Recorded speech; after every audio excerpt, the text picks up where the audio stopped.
जय श्री राधे। मैंने जय श्री कृष्ण जय श्री कृष्ण जय श्री कृष्ण भक्त रूप वत्सलाय रूपम शदोभाव्यम निरूपण कर्तव्य चात कर्माण्य रूपम सोषदो ब्रह्म परव्यक्त्यम रूपम प्रवक्ष्यामि सर्वेष्ट रूपम सदाचार्यम निर्विघ्नं रूपम सदा कर्मण्य सारथाय रूपम सदो मम। प्रद्यम भक्ति प्रारूप और सद्भाव से मैंने आपको पिछली वीडियो में बताया था सनातन धर्म का प्रतिभाव बहुत अनुष्ठक होता जा रहा है और धर्म की जो धर्म के मार्ग पर चलने वाले जो लोग हैं उनका समय जो है वो लोगों के पास नहीं है। उस समय के अभाव में लोग कर्म कांड और धर्म के मार्ग पर चलना और धर्म के भात भक्तिभाव से करना विलुप्त होते जा रहे हैं और सब लोग भूलते जा रहे हैं। मेरा आके धर्म कारण और मध्यन का प्रतिबंधन है, इसलिए धर्म की प्रतिष्ठा के लिए, धर्म के संसार प्रचलक के लिए, धर्म का प्रचार करने के लिए मैंने प्रण किया है कि मैंने जो ग्रंथों का अध्ययन किया है उस ग्रंथों के अध्ययन के वेश पर, उन ग्रंथों के आधार पर मैं आपसे वार्तालाप करूं और आपको धर्म के बारे में बताऊं। श्रुता धर्म कर्मण्य है, धर्म का भाव अति आवश्यक है, तो इसलिए भाव का अति परा प्रेम भक्ति भाव अनन्य रूप से समावित रहना चाहिए। ये सबसे पहला परम धर्म है। सनातन धर्म के बारे में जो मैंने आपको बताया था, सनातन धर्म का सुव्यक्त हर किसी को अपना योगदान देना चाहिए। समाज के अंदर सिर्फ बातों को सुनना और उनको अपने दिल में धारण करना ही धर्म नहीं होता है। बातों को सुनना, अच्छी बातों को सुनना और अच्छे चीजों को देखना और उनको फिर आगे तक पहुंचाना, ये धर्म का प्रारूप होता है। ये हमारा धर्म का सन्मिष्टन ज्ञान है। इस धर्म को हमें आगे पहुंचाना चाहिए।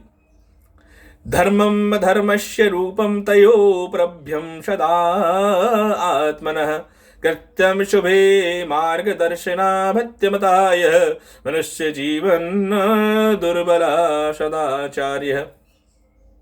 सदाचार्य जीवन का प्रतिरूप भाव होता है कि आप अपने ज्ञान का प्रतिरूप भाव जो आपको मिला है वो उस भाव को आगे आप बढ़ाएं। ये धर्म का प्रारूप भाव होता है और ये धर्म का प्रतिक्रिया होती है।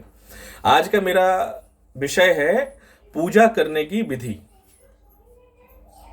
पूजा करने की विधि, मैं जब सुबह नरसिंह धाम मंदिर में होता हूं तो मैं कई लोगों को देखता हूं कि पूजा विधि के लिए मतलब अनायास प्रारूप बंधन करते हैं। मतलब जिसमें पिजी पूजा विधि है, जैसे शिवलिंग को किस प्रकार से जल अर्पण करना चाहिए, शिव जी महाराज को किस प्रकार से वंदित करना चाहिए, भगवान की आराधना किस प्रकार से करनी चाहिए।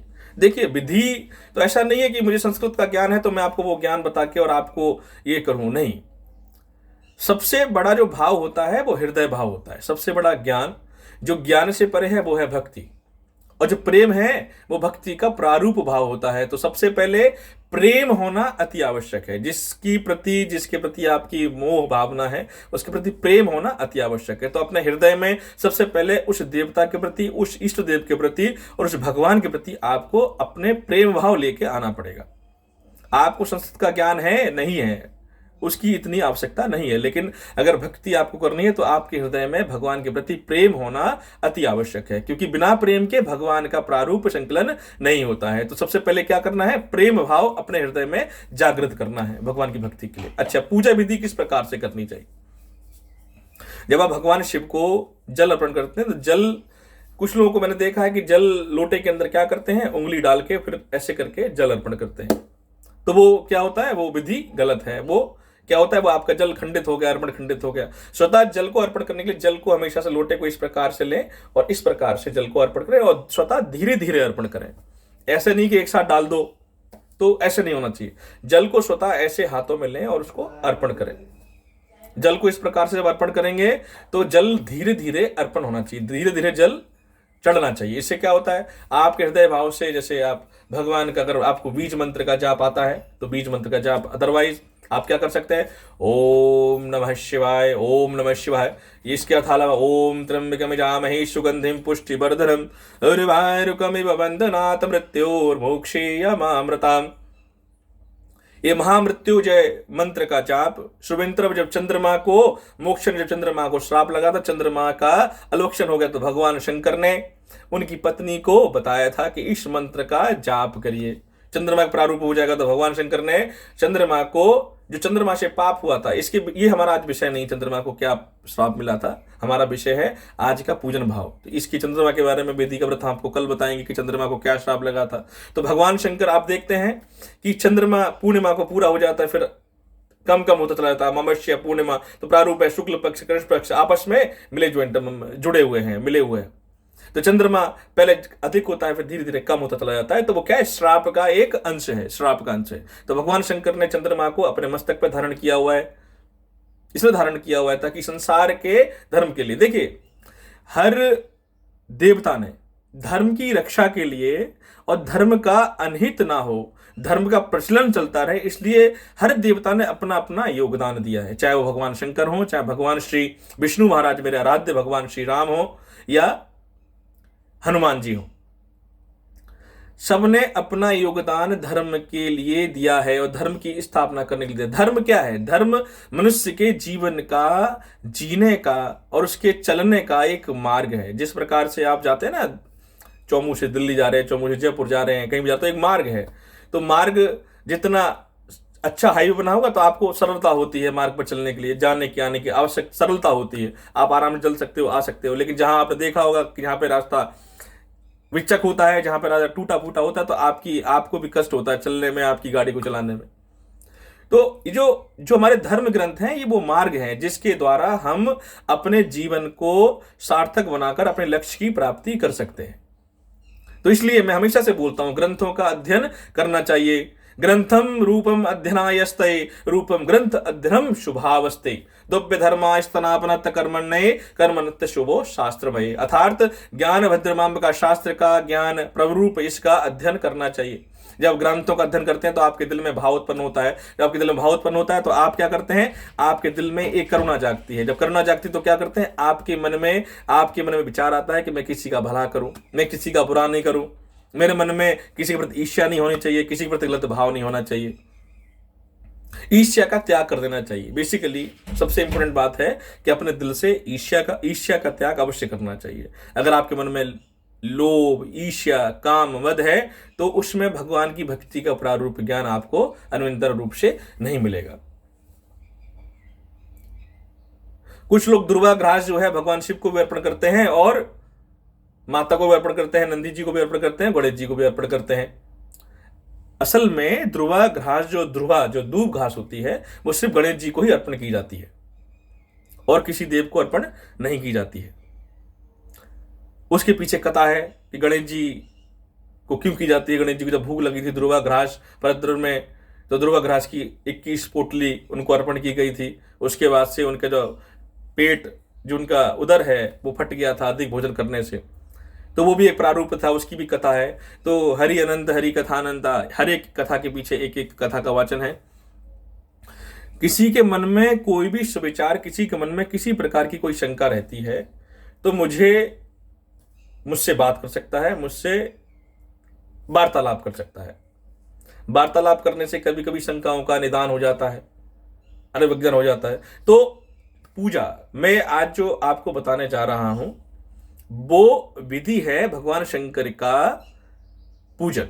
भगवान शिव का पूजन किस प्रकार से करना चाहिए? भगवान शिव का पूजन सबसे पहले तो आपको पूजन करना चाहिए कि आप एक थाली लें, थाली स्वतः पवित्र होनी चाहिए। गंगा स्नान करें। सबसे पहले स्नान करने के बाद में स्वतः आपने थाली प्रिपेयर कीजिए। थाली के अंदर में चंदन, अक्षत, चावल, पुष्प, दूध, दही, घृत, बेलपत्र, जनेऊ इत्यादि आप उसमें रखिए और साथ में गंगा जल अवश्य रख लीजिएगा।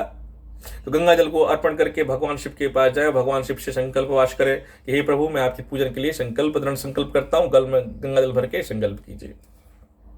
संकल्प क्या करना है कि हे प्रभु मैं आपकी शरण में आया हूं, मैं आपसे पूजा वंदना करना चाहता, आपके शरण में आकर मैं आपके भक्ति चरणों में अपने आप को अनुमोदित करता हूं, अपने आप को अर्पण करता हूं, मेरा अर्पण स्वीकार कीजिए। उसके बाद में आपको अगर मंत्र, आपको बीज मंत्र नहीं आता तो ओम नमः शिवाय का शुरुआत से लेकर एंड तक जाप करते रहिए जब तक आपकी पूजा समाप्त नहीं हो जाती। एक चीज का ध्यान रखिएगा, पूजा करते समय आपका कितना भी सगा संबंधी हो, कितना भी मिलने वाला हो, अगर आपको बीच में आके रोकता है तो पूजा आपके मुख से ओम नमः शिवाय, ओम नमः शिवाय, ओम नमः शिवाय का जाप रुकना नहीं चाहिए। पूजन संपूर्ण विधि है। पूजन करते समय जो भी पूजा करो उसका ध्यान आपको रखना चाहिए। आप चाहे माला करें चाहे पूजा करें, पूजा पूर्णतः संपूर्ण रूप से पूरी होनी चाहिए। उसमें बंधन, उसमें कहीं पर ही भक्ति भाव रूप निरूपण तभी होता है, नहीं तो पूजा आपकी खंडित हो जाएगी। तो भगवान शिव को पहले जल अर्पण करें। जल अर्पण करने के बाद में दही, दूध, शहद, आपका घृत लगाने के बाद में उसके बाद उसको शिवलिंग को अच्छी तरह से मलो, अच्छी तरह से मलो। इस प्रकार से मलो जैसे आप अपनी आत्मा का मंथन कर रहे हो। शिवलिंग को अच्छी तरह मलो, अच्छे से उसको मलो। मलने से क्या होता है, आपके मन का मैल, आपके हृदय का मल निकल जाता है भक्ति भाव से। शिवलिंग को अच्छे से मलने के बाद में उसको स्वतः फिर गंगा जल से स्नान कराइए। गंगा जल स्नान करने के बाद में उसको जनेऊ पहनाइए, वस्त्र रूपी मौली लगाइए। उसके बाद में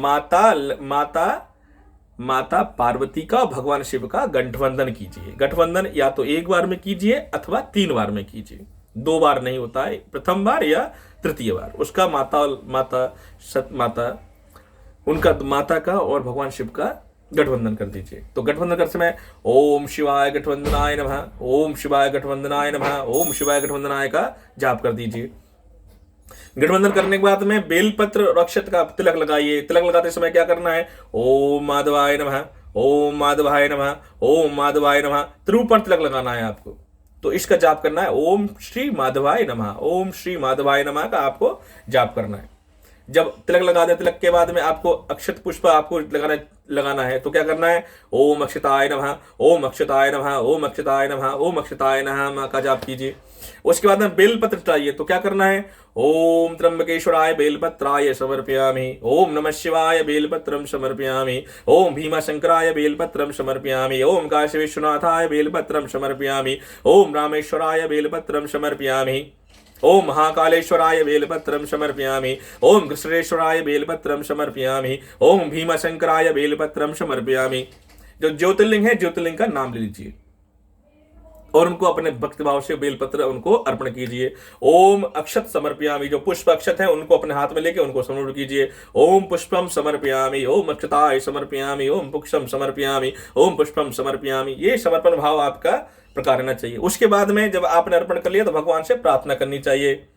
त्वमेव माता च पिता त्वमेव बंधु च सखा त्वमेव विद्या द्रविणम त्वमेव शर्मम मम देव देव। कि आप ही मेरे माता हैं और आप ही मेरे पिता हैं, आप ही मेरे सर्वदाता हैं, आप ही मेरे विघ्न दाता हैं, आप ही मेरे पिता परमेश्वर हैं, आप ही मेरे अन्वेश्वर हैं। आप ही मुझे भक्ति प्रदान करेंगे, आप ही मेरे काम को हर लेंगे और मोक्ष को प्रदान करेंगे। मुझे भक्ति रूप प्रदान करेंगे, मुझे सद्बुद्धि प्रदान करेंगे। इसका जो भाव हृदय से आता है, जो भाव को आपको निरूपण करना है, भाव वंदित करना है। जब आपका भाव वंदित हो जाए उसके बाद में आपको क्या करना है, गणेश की वंदना करनी है। ओम वक्रतुंड महाकाय श्री सूर्यकोटि समप्रभ निर्विघ्नं कुरु देवो यशीकारेषु सर्वदा। ओम श्री गणेशाय नमः। फिर उसके बाद गणेश जी की आरती करनी है। गणेश जी आरती करने के बाद भगवान शिव की आरती करनी है आपको। ओम जय शिव ओमकारा। तो मैंने नरसिंह भगवान के मंदिर में देखा है कि वहां पे रुंडमाला लिखा हुआ है। तो रुंडमाला को मैंने हालांकि करेक्शन करा दी, लेकिन कुछ लोग, मैं जब पूजन में रहता हूं, जब पूजन करता हूं, तो मैंने देखा है कुछ लोग अभी भी क्या करते हैं, रुंडमाला बोलते हैं। तो रुंडमाला नहीं होता है, वो मुंडमाला होता है। तो इसलिए जब भी आरती करें तो आरती आपकी शुद्ध होनी चाहिए और सद्रवीकरण के साथ में आपकी आरती होनी चाहिए। तो आज हमने भगवान शिव का आपको पूजन सामग्री बताया। जब आपकी पूजा संपन्न, आरती पूरी हो जाए तो आरती के बाद एक दृढ़ संकल्प करना चाहिए। हाथ में लीजिए और संकल्प लेकर कहिए, ओम आपका नाम। चौमू ग्रामस्य नगरी में मैं रहता हूं, जैसे कि मैं संकल्प किस प्रकार से करता हूं, ओम हम त्र्यंबकेश्वराय चौमू ग्रामस्य नगर निवासते अहम नामस्य संजय पांडय रूपम तदेव भृद्यम पूजनम संकलावाचते रूपम तरा संकल्पये नमोस्तुते। एक संकल्प कर लीजिए कि मैं चौमू ग्रामस्य नगरी में रहता हूं, मेरा नाम यह है और मैं भजन भगवान शिव के संकल्प का दृढ़ संकल्प करके आपको संपूर्ण आहुति प्रदान करता हूं। मेरी पूजा को संपूर्ण रूप से ग्रहण कीजिए और मुझे स्तुति प्रदान कीजिए। ये आपका संपूर्ण पूजा, ये आपकी भगवान शिव की पूर्ण आराधना और भगवान शिव की पूर्ण पूजन विधि है। तो इस प्रकार से आप पूजन करेंगे तो क्या होगा, भक्ति भाव से पूजन विधि करो, करो 2 मिनट करो, लेकिन पूरी तरह भक्ति भाव से समर्पण के साथ में करो।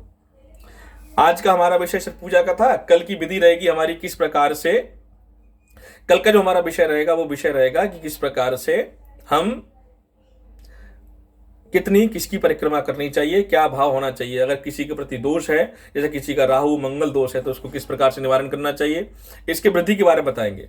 आज के बाद मैं एक वीडियो प्रतिदिन नित्य बना रहा हूं, जिससे मेरा भी ज्ञान जागृत हो और साथ में जो सुनने वाले हैं, जो मुझे देखने वाले हैं, उनको भी थोड़ा सा विधिव्रत करके उसको करेंगे। तो मुझे ये विश्वास है कि आप लोग मेरे इस वीडियो को बहुत पॉजिटिव मिलेंगे और मेरे इस प्रार्थना को, मेरी इस रिक्वेस्ट को आप आगे तक पहुंचाएंगे और विस्तृत करेंगे। क्योंकि मैंने जो प्रण किया है धर्म का प्रचलन, तो धर्म के प्रचलन के लिए मुझे आप सबका योगदान की अति आवश्यकता रहेगी।